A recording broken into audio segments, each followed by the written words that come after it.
അസ്സലാമു അലൈക്കും വറഹ്മത്തുള്ളാഹി വബറകാതുഹു. ബിസ്മില്ലാഹി വൽഹംദുലില്ലാഹ് വസല്ലല്ലാഹു അലാ നബീന മുഹമ്മദിൻ വഅലാ ആലിഹി വസഹ്ബിഹി അജ്മഈൻ വമൻ തബിഅഹും ബിഇഹ്സാനിൻ ഇലാ യൗമിദ്ദീൻ അമ്മാ ബഅദ്. അല്ലാഹുമ്മ റബ്ബി ഇശ്റഹ് ലി സദ്രി വയസ്സിർ ലി അംരി വഹ്ലുൽ ഉഖ്ദതം മിൻ ലിസാനി യഫ്ഖഹു ഖൗലി. സമസ്തക്കാരെ സംബന്ധിച്ചിടത്തോളം 1500-ാമത്തെ നബിദിനാഘോഷമാണ് അവർ കൊണ്ടു നടക്കുന്നത്, ഈ വർഷം ആഘോഷിക്കാൻ പോകുന്നത്. നമ്മളൊന്ന് പരിശോധിച്ച് നോക്കിയാൽ യഥാർത്ഥത്തിൽ 1500-ാമത്തെ ആഘോഷമാണോ എന്ന് നോക്കുമ്പോൾ വളരെ ദുർബലമായ വാദമാണത് എന്ന് സ്ഥിരീകരിക്കാൻ സാധിക്കും. ഒന്ന് വെറുതെ എണ്ണി നോക്കിയാൽ പ്രവാചകൻ്റെ ജീവിത കാലഘട്ടം 63 വർഷം. അവിടെ എവിടെയും നബി സല്ലല്ലാഹു അലൈഹി വസല്ലം എല്ലാ വർഷവും ഇങ്ങനെ നബിദിനം ആഘോഷിച്ചു എന്നത് കാണാൻ കഴിയില്ല.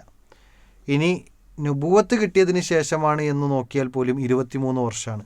അവിടെ എവിടെയും നബി സല്ലല്ലാഹു അലൈഹി വസല്ലം എല്ലാ വർഷവും ഇതുപോലെ കൊടിയേറ്റം നടത്തിയും അതുപോലെ തന്നെ പള്ളികളിൽ തോരണം അണിയിച്ചും ലൈറ്റുകൾ ഇട്ടും പിന്നെ റോഡിലൂടെ ഘോഷയാത്രകൾ നടത്തിയും പിന്നെ മങ്കൂസ് മൗലൂദ് ഓതിയും ഇങ്ങനെയുള്ള ഒരു പരിപാടിയും പ്രവാചകൻ്റെ മരണം വരെ കാണാൻ സാധിക്കില്ല. ഇനി മരണം വരെ എന്ന് മാത്രമല്ല, സ്വഹാബത്തിൻ്റെ ജീവിതത്തിൽ എവിടെയും കാണാൻ കഴിയില്ല. സ്വഹാബത്തിൻ്റെ മാത്രമല്ല, മദ്ഹബിൻ്റെ ഇമാമിങ്ങളെന്നറിയപ്പെട്ട 4 പ്രഗത്ഭമായ മദ്ഹബിൻ്റെ ഇമാമിങ്ങളുടെ ചരിത്രത്തിലും വായിച്ചെടുക്കാൻ കഴിയുന്നില്ല. താബിഉകൾ, താബിഉകൾ 3 ഉത്തമ തലമുറയിൽ എവിടെയും പ്രവാചകൻ്റെ നബിദിനാഘോഷം, ജന്മദിനാഘോഷം എന്ന് പറഞ്ഞ് എവിടെയും അങ്ങനത്തെ ഒരു പരിപാടി കാണാൻ സാധ്യമല്ല. ഇനി ആ നബിദിനാഘോഷം ഇന്ന് കൊണ്ടു നടക്കുന്ന ആളുകൾ അവർ ചെയ്യുന്നത് മദ്ഹല്ലേ, പ്രവാചകനെ വാഴ്ത്തലല്ലേ, പുകഴ്ത്തലല്ലേ, ആ പ്രവാചകൻ വന്നതിലുള്ള സന്തോഷമല്ലേ എന്നൊക്കെ പല ന്യായങ്ങളും പറഞ്ഞിട്ടാണ് അവർ ചെയ്യുന്നത്. ആ ചെയ്യുന്ന കൂട്ടത്തിലുള്ളതാണ് മൗലിദ് ഓതുക എന്നുള്ളത്. ആ മൗലിദ് ഓതുക എന്നത് അവർക്കുള്ള തെളിവെന്താണ്? അവരുടെ വാദപ്രകാരം അത് ഖുർആനിൽ നിന്നെടുത്തതാണെന്നാണ്. അങ്ങനെ ഒരു വാദം നമുക്കൊന്ന് ആദ്യം കേട്ടാലോ? ഖുർആനിലെ ആകെ 6000 ചില്ലാനം ആയത്താണ്. അത് 114 സൂറത്തുകളാണ്, നമുക്കറിയാം അല്ലേ?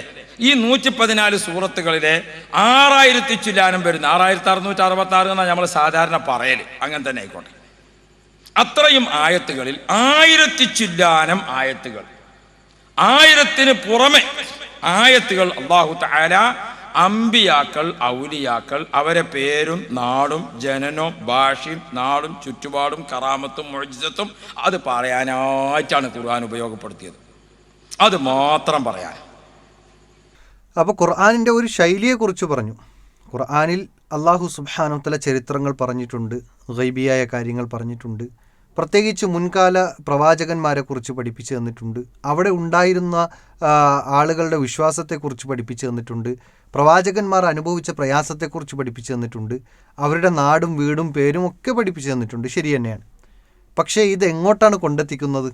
അതിലാണ് നമ്മുടെ ഈ ഉസ്താദിൻ്റെ മിടുക്ക് കാണാനുള്ളത്. ആ ഉസ്താദ് പറയുന്നതൊന്ന് നമുക്ക് കേൾക്കാം. 1000 ചില്ലാനം ആയത്തുകൾ, അതിൽ അല്ലാഹു തആല പേര് വെച്ചതിന് എങ്ങനെയാണ്? നമ്മളെ മൗലിദ് കിതാബ് നോക്കിയാലുള്ള അതേമാതിരി കണ്ടില്ലേ, കൊളുത്തി തുടങ്ങിയിട്ടുണ്ട്. ഖുർആനിൽ അല്ലാഹു സുബ്ഹാനഹു വ തആല ഓരോ സൂറത്തിനും പേര് കൊടുത്തിട്ടുണ്ട്. ചില സൂറത്തിന് സൂറത്തു നൂഹ് എന്നും സൂറത്തു ഹൂദ് എന്നും ഇങ്ങനെ പല സൂറത്തുകൾ, സൂറത്ത് ഇബ്രാഹിം, അതുപോലെ മറിയം, ഇങ്ങനെ പല സൂറത്തുകൾക്കും ചില മഹാന്മാരുടെ അമ്പിയാക്കന്മാരുടെ പേരുകൾ നൽകിയിട്ടുണ്ട്. ആ പേരുകൾ നൽകിയത് എന്തുകൊണ്ടാണ്? അതുകൊണ്ടാണ് ഇവിടെ മങ്കൂസ് മൗലൂദ് അതുപോലെയുള്ള മൗലൂദുകൾക്ക് ഇവർ പേര് നൽകാൻ കാരണം. അപ്പോൾ ഖുർആനാണ് അടിസ്ഥാനം എന്ന് പറഞ്ഞു വരുത്തിക്കുകയാണ്. ഏതായാലും ബാക്കി അദ്ദേഹം പറയുന്നത് നമുക്ക് കേൾക്കാം. എങ്ങനെ മൗലിദ് കിതാബ് ഇങ്ങനെയായി? അത് ഖുർആൻ നോക്കിയിട്ടായതാ. എങ്ങനെ ഒരു മൗലൂദിന്റെ പേര് അതേപോലെ ആ ഖുർആനിലെ പേര്. ഖുർആനിൽ അല്ലാഹു തആല ചില നബിമാരെ പറ്റി മാത്രം, സൂറത്ത് ഹൂദ് അലൈഹിസ്സലാം, ഹൂദ് നബിന്റെ സൂറത്ത്, സൂറത്ത് നൂഹ് നബി അലൈഹിസ്സലാമിന്റെ സൂറത്ത്, സൂറത്ത് യൂസുഫ് നബി അലൈഹിസ്സലാമിന്റെ സൂറത്ത്, പ്രത്യേകം അമ്പിയാക്കളെ പേരിൽ ഒരു സൂറത്ത്. ആ സൂറത്ത് മറിച്ചു നോക്കിയാൽ പ്രധാനമായിട്ടും അവരെ ചരിത്രം, അവരെ ഭാഷ, അവരെ സമൂഹം, അവർ നേരിട്ട കാലഘട്ടം, അവർക്കുണ്ടായ പ്രതിസന്ധി, അവരെ സന്തോഷം, അവരെ ദുഃഖം, അതുപോലെ മൗലൂദ് എന്ന് പറയാം നമ്മളെ നാട്ടിൽ. അതല്ല, ആദ്യം പറഞ്ഞതൊക്കെ കറക്റ്റാണ്. ഓരോ മൗലൂദ് എന്ന് പറയാം എന്ന് പറയുന്നത് ശരിയല്ല. അവരുടെ ചരിത്രങ്ങൾ അവിടെ പറഞ്ഞിട്ടുണ്ട്. എന്നത് ശരി തന്നെയാണ്. അവരെക്കുറിച്ച് വാഴ്ത്തിയിട്ടുണ്ട്, പുകഴ്ത്തിയിട്ടുണ്ട്. പക്ഷേ ഇവർ ഈ ദുർവ്യാഖ്യാനിക്കാൻ വേണ്ടി കൊണ്ട് കടത്തിയ ആ ഒരു വാചകം നമുക്ക് എഡിറ്റ് ചെയ്യേണ്ടതുണ്ട്. ഏതായാലും ബാക്കി അദ്ദേഹം പറയുന്ന ഭാഗം കേൾക്കാം. ആ പറയുന്ന കൂട്ടത്തിൽ നമുക്ക് കാണാം എങ്ങനെ സൂറത്തു ലുഖ്മാൻ, ഒരു വലിയന്റെ പേരിൽ ഒരു സൂറത്ത്. ഖുർആന്റെ പേര് പറഞ്ഞ ആളുകളാണ് ദുൽഖർനൈനി, ലുഖ്മാന് പോലത്തെ ആളുകൾ. ലുഖ്മാനുൽ ഹക്കീം തങ്ങൾ, ദുൽഖർനൈനി തങ്ങൾ.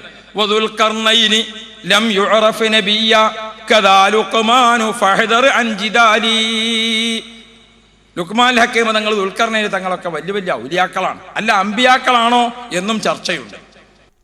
അപ്പോൾ ഇവിടെ ഖുർആനിൽ ലുഖ്മാൻ അലൈഹിസ്സലാമിനെ കുറിച്ചും അതുപോലെ തന്നെ ദുൽഖർനൈനെ കുറിച്ചും ഒക്കെ പ്രതിപാദിച്ചു.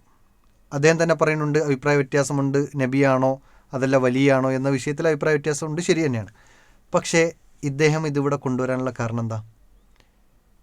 ഔലിയാക്കന്മാരാണ് എന്ന് ഇവർ പരിചയപ്പെടുത്തുന്ന ചില ആളുകളുടെ മൗലൂദുകൾ ഓതാൻ വേണ്ടിയിട്ടാണ്. അവിടെയാണ് ഖുർആനിനെ മൗലൂദിന് വേണ്ടിയിട്ട് തെളിവ് പിടിക്കുന്ന വളച്ചൊടിക്കുന്ന ശൈലികൾ ഇദ്ദേഹത്തിൽ നിന്ന് വായിച്ചെടുക്കാൻ സാധിക്കുന്നത്. ബാക്കി നമുക്ക് കേൾക്കാം. അതേപോലെ തന്നെ ഖുർആനിൽ കാണാം ഒരു ബീവി പറ്റി മാത്രം ഒരു അധ്യായം, സൂറത്തു മറിയം. ആ സൂറത്തിൽ മറിയം ബീവിയും മറിയം ബീവിൻ്റെ വല്ലിപ്പ, മറിയം ബീവിൻ്റെ ഉമ്മ, മറിയം ബീവിൻ്റെ കുടുംബം, മറിയം ബീവിയുടെ ജനനം, മറിയം ബീവിയുടെ വളർച്ച, മറിയം ബീവിയുടെ മോന്, അതല്ലാത്ത ഒരു ഹർഫ് അതിൽ വേറല്ല. ഇത് നമുക്ക് മൗലൂദ് കിതാബ് മറിച്ച് നോക്കിയാലും ഇങ്ങനെയുള്ള കാണാം അല്ലേ? ബദർ മൗലൂദ്, പിന്നെ ഉഹദ് മൗലൂദ്, പിന്നെ മമ്പറ മൗലൂദ്, പിന്നെ അങ്ങനെ അതിൻ്റെ ഇടക്ക് ഓരോരോ മൗലൂദുകൾ പ്രത്യേകം. എന്താണ് കണ്ടിട്ടില്ലേ? യാ അല്ലാഹ്, നഫീസത്ത് ബീവിൻ്റെ മൗലൂദ്, ഫാത്തിമ ബീവിൻ്റെ മൗലൂദ്. മൗലൂദ് കിതാബ് ഖുർആൻ നോക്കിയിട്ട് അതേപോലെ ഉണ്ടാക്കിയതാ. അപ്പോൾ അദ്ദേഹത്തിൻ്റെ സംസാരം കേട്ടല്ലോ. മൗലൂദ് കിതാബ് എങ്ങനെ ഉണ്ടാക്കി? അത് ഖുർആൻ നോക്കിയിട്ട് അതുപോലെ ഉണ്ടാക്കിയതാണ് എന്നാണ്. ഖുർആനാണെന്ന് പറയാത്തത് അള്ളാഹു കാത്തു സംരക്ഷിച്ചു എന്ന് വേണം പറയാൻ.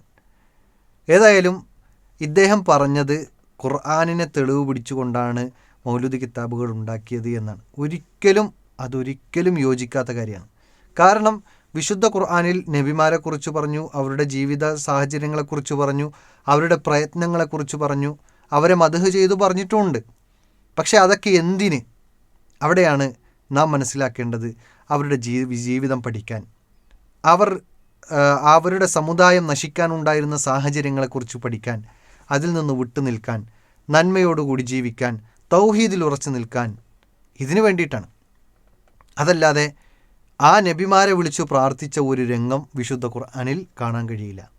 ആ നബിമാരോട് അല്ലെങ്കിൽ ആ വലിയുകളോട് സ്വർഗത്തെ ചോദിച്ചതും നരകത്തെ ചോദിച്ചതുമായ ഒരു വരിയും കാണാൻ കഴിയില്ല. എന്നാൽ അവരെല്ലാം പഠിപ്പിച്ചത് യാ ഖൗമി അബ്ദുല്ലാഹ് മാലക്കും മിൻ ഇലാഹിൻ ഗൈറുഹു, എൻ്റെ സമുദായമേ നിങ്ങൾ അള്ളാഹുവിനെ മാത്രം ആരാധിക്കൂ, അല്ലാതെ ആരാധിക്കാൻ ഒരു ദൈവമില്ല, ഒരു ശക്തിയില്ല എന്നു പഠിപ്പിച്ച ആവർത്തിച്ചുള്ള വചനങ്ങളാണ് നമുക്ക് കാണാൻ സാധിക്കുന്നത്. ഓരോ പ്രവാചകന്മാരെക്കുറിച്ചും പറഞ്ഞപ്പോഴും അത് തന്നെയാണ് പറഞ്ഞത്. എല്ലാവരുടെയും പ്രഥമ ലക്ഷ്യത്തെക്കുറിച്ച് പറഞ്ഞപ്പോഴും അള്ളാഹുവിനെ മാത്രം ആരാധിക്കണം, അവരോട് മാത്രം പ്രാർത്ഥിക്കണം, അവനോട് മാത്രമാണ് പ്രാർത്ഥിക്കേണ്ടത്. ഇതെല്ലാമാണ് ഈ പ്രവാചകന്മാരെല്ലാം അഖിലവും തൻ്റെ സമുദായത്തിനോട് പഠിപ്പിച്ചിട്ടുള്ളത്. പക്ഷേ മാലയിലും മൗലൂദിലും എല്ലാം എന്താ ഉള്ളത്? അള്ളാഹുവിന് എന്താണോ ഉള്ള ഗുണം അതേ ഗുണം ചാർത്തിക്കൊണ്ടാണ് മാലയിൽ അവരെക്കുറിച്ച് പ്രതിപാദിക്കുന്നത്. എവിടെ നിന്നും വിളിച്ചാലും കേൾക്കാൻ കഴിയുന്ന ഒരു വിശേഷണം അത് അള്ളാഹുവിന് മാത്രമേ കഴിയുള്ളൂ. അതിനെ മുഹീദ്ദീൻ ഷെയ്ഖിലേക്ക് ചാർത്തുകയാണ് മുഹീദ്ദീൻ മാലയിലൂടെ.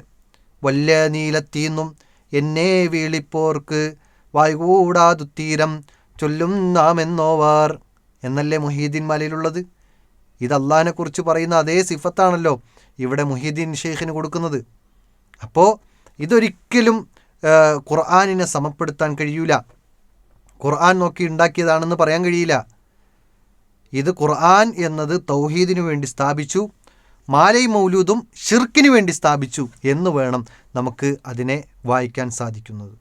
പ്രവാചകനോട് നേരിട്ട് വിളിച്ചു പ്രാർത്ഥിക്കുന്ന രംഗങ്ങൾ, മീലാദ് ആഘോഷവുമായി ബന്ധപ്പെട്ട് ഇവിടെ സമസ്തക്കാർ പാരായണം ചെയ്തുകൊണ്ടിരിക്കുന്ന ഗ്രന്ഥം മങ്കൂസ് മൗലൂദ്, അതിൽ തന്നെയുള്ള കളവുകളെമ്പാടും നമുക്ക് വായിച്ചെടുക്കാൻ കഴിയും. എൻ്റെ മുമ്പത്തെ വീഡിയോകളിൽ ഞാനത് ചെയ്തിട്ടുണ്ട്. അതിൻ്റെ തുടക്കത്തിൽ തന്നെ നബി ഒരു പ്രകാശമായിരുന്നു എന്നും 50,000 വർഷങ്ങൾക്ക് മുമ്പ് സൃഷ്ടിച്ചിരുന്നു എന്നും ആദം നബി അലൈഹി സ്വലാം സംസാരിച്ചിട്ടുണ്ട് എന്നും ഇങ്ങനെയുള്ള പല വിധത്തിലുള്ള കളവുകൾ അതിൻ്റെ തുടക്കത്തിൽ തന്നെ ഉണ്ട്. അപ്പോൾ കളവുകൾ പ്രചരിപ്പിക്കുക, ഇല്ലാത്ത ഹദീസിനെ വിശദീകരിക്കുക, അതുപോലെ തന്നെ ഇല്ലാത്തതിനെ കൊണ്ടുവരിക, എന്നിട്ട് ആളുകളുടെ ആത്മീയതയെ ചൂഷണം ചെയ്യുക, ഇതാണ് മങ്കൂസ് മൗലൂദിലും പോലെയുള്ള മൗലൂദുകളിലെല്ലാം ഉള്ളത്. നരകത്തിൽ നിന്ന് കാക്കണേ എന്ന് നബിയോട് വിളിച്ചു പ്രാർത്ഥിക്കുന്ന ചില രംഗങ്ങളും ചില വരികളും മങ്കൂസ് മൗലൂദിൽ വായിക്കാൻ സാധിക്കും.